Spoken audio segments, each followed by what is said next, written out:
दोस्तों, 5 राज्यों के विधानसभा चुनाव नतीजे आने के बाद एक बार फिर ईवीएम गड़बड़ी को लेकर के नया विवाद खड़ा हो गया है। समाजवादी पार्टी से लेकर के शिवसेना उद्धव ठाकरे की जो है और साथ ही साथ कांग्रेस पार्टी के नेताओं ने फिर एक बार ईवीएम गड़बड़ी का शक जताया है। साथ ही साथ खबर यह भी आ रही कि मध्य प्रदेश के अंदर 11,000 पोस्टर बैलेट गायब होने की भी खबरें सामने आ रही हैं। इसकी जानकारी आगे आपको देंगे। साथ ही साथ दोस्तों, मध्य प्रदेश से एक रिपोर्ट सामने आई है जिसमें यह दावा किया गया है कि जब पोस्टल बैलेट से गिनती हो रही थी तब कांग्रेस पार्टी 190 से ज्यादा सीटें जीत रही थी, लेकिन जैसे ही ईवीएम से वोट खुलने शुरू हुए पूरी तरीके से बाजी पलट गई है। तो आखिरकार इतनी जल्दी ईवीएम के वोटों के खुलते ही बीजेपी ऊपर कैसे आई, इसको लेकर के भी अब लगातार सवाल खड़े हो रहे हैं। आगे हम आपको बताएंगे कि किस तरीके से ईवीएम घोटाले का आरोप लगाया जा रहा है। साथ ही साथ पूर्व चुनाव आयुक्त जो रह चुके हैं कुरैशी साहब,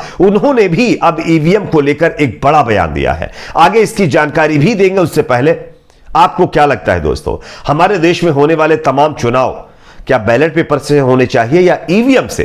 कमेंट सेक्शन में अपना फीडबैक जरूर दीजिए। इस वीडियो को ज्यादा से ज्यादा शेयर करिए। बात करते हैं पहली खबर की। स्क्रीन के ऊपर मैं आपको एक जो है ट्वीट दिखा रहा हूं, एक्स अकाउंट पर किया गया है, जिसमें बताया गया है कि मध्य प्रदेश में पोस्टल बैलेट की काउंटिंग में कांग्रेस को 190 सीटें मिल रही थीं, लेकिन जैसे ही ईवीएम के वोटों की काउंटिंग शुरू हुई तो बीजेपी ने बढ़त बनाना शुरू कर दिया। कहीं इसका मतलब यह तो नहीं कि वोट डालने के बाद ईवीएम में कुछ खेला हुआ था। मध्य प्रदेश में वोटिंग 17 नवंबर को हुई और छत्तीसगढ़ में वोटिंग 7 नवंबर को हुई और 17 नवंबर को हुई। राजस्थान में 25 नवंबर को वोट डाले गए और तेलंगाना में 30 नवंबर को वोट डाले गए थे।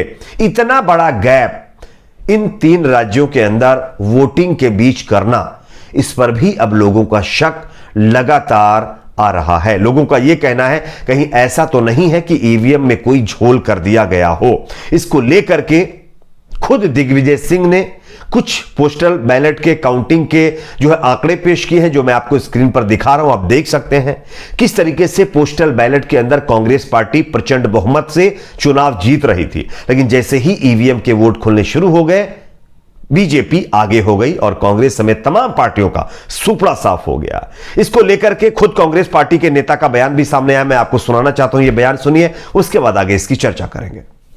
पेपर से चुनाव हो जाए, सिर्फ एक बार बैलेट पेपर से चुनाव हो जाए तो समझ में आ जाएगा। हो सकता है इस पर क्या कहें, इस पर सवाल खड़ा हो चुके हैं। बहुत लोग ये कहते हैं अभी भी ईवीएम मशीनों को लेकर के शक है। शक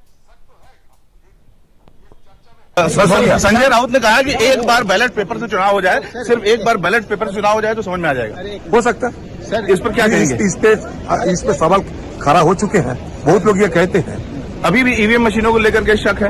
शक तो है। अब मुझे ये तो जैसा कि दोस्तों आप लोगों ने ये बयान सुन लिया है। ये बयान कांग्रेस पार्टी के नेता अधीर रंजन चौधरी का है, जिन्होंने ईवीएम के ऊपर शक जताया और साफ कहा है कि इस पर चर्चा हो रही है कि ईवीएम में कुछ हुआ तो नहीं है। इसको लेकर के अब शिवसेना की तरफ से भी बयान आया है। शिवसेना के नेता जो है संजय राउत ने भी कहा है कि ईवीएम पे हम भरोसा नहीं कर सकते क्योंकि ईवीएम से कुछ भी हो सकता है। उन्होंने यह भी कहा कि जब तमाम पार्टियां बैलेट पेपर से चुनाव करवाना चाहती हैं, वो चाहती हैं कि एक बार बैलेट पेपर से चुनाव हो, तो चुनाव आयोग बीजेपी वाले क्यों नहीं सुनते? उनको ईवीएम से इतना लगाव क्यों है? आखिरकार क्यों वो हर चुनाव में ईवीएम को ही चुनना पसंद करते हैं? इस पर आपकी क्या राय है? आप भी कमेंट सेक्शन में इस पर अपना फीडबैक जरूर दीजिए। एक और खबर की बात करेंगे जो अपने आप में बेहद चौंकाने वाली खबर है। मध्य प्रदेश से खबर है, मैं आपको दिखा रहा हूं। हालांकि इस खबर की पुष्टि मैं नहीं करता हूं, लेकिन सोशल मीडिया पर यह खबरें लगातार वायरल हो रही हैं। मध्य प्रदेश में 11,000 पोस्टल बैलेट गायब होने की भी अब खबरें लोग वायरल कर रहे हैं और इसको लेकर के एक अधिकारी को सस्पेंड भी किया गया है। यहां पर आप देख सकते हैं कॉन्स्टिट्यूशनल ह्यूमन बीइंग नाम के एक एक्स अकाउंट पर एक ट्वीट किया गया है। इसमें लिखा गया है, इंदिरा गांधी सरकार ने संविधान में संशोधन करके सांसद के द्वारा बैलेट पेपर को खत्म कर ईवीएम से चुनाव कराने के लिए संविधान संशोधन किया।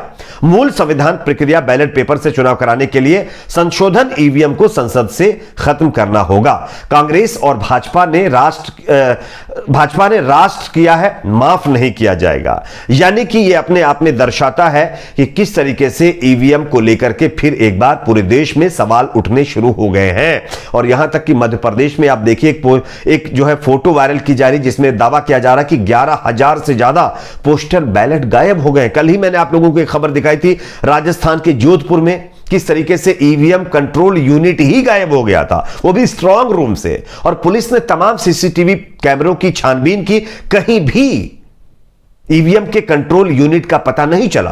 तो अब सवाल यह खड़ा होता है कि आखिरकार स्ट्रांग रूम में इतनी ज्यादा सख्त सिक्योरिटी होती है, सीसीटीवी कैमरे लगे होते हैं, तो इन तमाम चीजों में भी ये चीजें कैप्चर क्यों नहीं हो पाई? कैसे ईवीएम कंट्रोल यूनिट गायब हो गया? और उसके बाद अब यह मध्य प्रदेश से खबर है, जहां पर 11,000 पोस्टल बैलेट भी गायब होने की खबरें सामने आ रही है। इससे यह साफ पता चलता है कि दाल में कुछ काला जरूर है, ये लोग लगातार कह रहे हैं। आपको क्या लगता है, क्या इसकी जांच होनी चाहिए? और जो लोग भी इसमें इन्वॉल्व हैं उनके खिलाफ कड़ी से कड़ी कार्रवाई होनी चाहिए? कमेंट में अपनी राय को जरूर दीजिए। एक और खबर की बात करेंगे दोस्तों, पूर्व चुनाव आयुक्त कुरैशी साहब ने भी एक बड़ा बयान दिया है। दोस्तों आपको बता दें कि ईवीएम को लेकर के इन्होंने बयान दिया है। मैं आपको खबर भी दिखा रहा हूं, आप देख सकते हैं। कुछ वीवीपैट का खराब होना सामान्य है, लेकिन 6,05,000 वीवीपैट खराब निकलना यह एक गंभीर मामला है। यह पूर्व चुनाव आयुक्त कुरैशी साहब ने साफ तौर पर अपने बयान में कहा है। अब इस खबर को भी एक्स अकाउंट पर ट्वीट किया जा रहा है। यहां पर साफ तौर पर कहा जा रहा है कि अगर लाखों ईवीएम्स गायब चल रही हैं और लाखों वीवीपैट खराब हो रहे हैं, आखिरकार इसकी जांच क्यों नहीं की जा रही है? अगर इसकी सही से जांच कर दी जाए तो जो कुछ भी ईवीएम को लेकर के लोगों के दिलों में, लोगों के अंदर शक है, वो खत्म हो सकता है। लेकिन अफसोस इस बात का होता है कि इस पर कोई चर्चा नहीं हो रही है, इस पर कोई बातचीत नहीं हो रही है। ये अपने आप में दर्शाता है कि किस तरीके से तमाम चीजें यहां पर की जा रही हैं।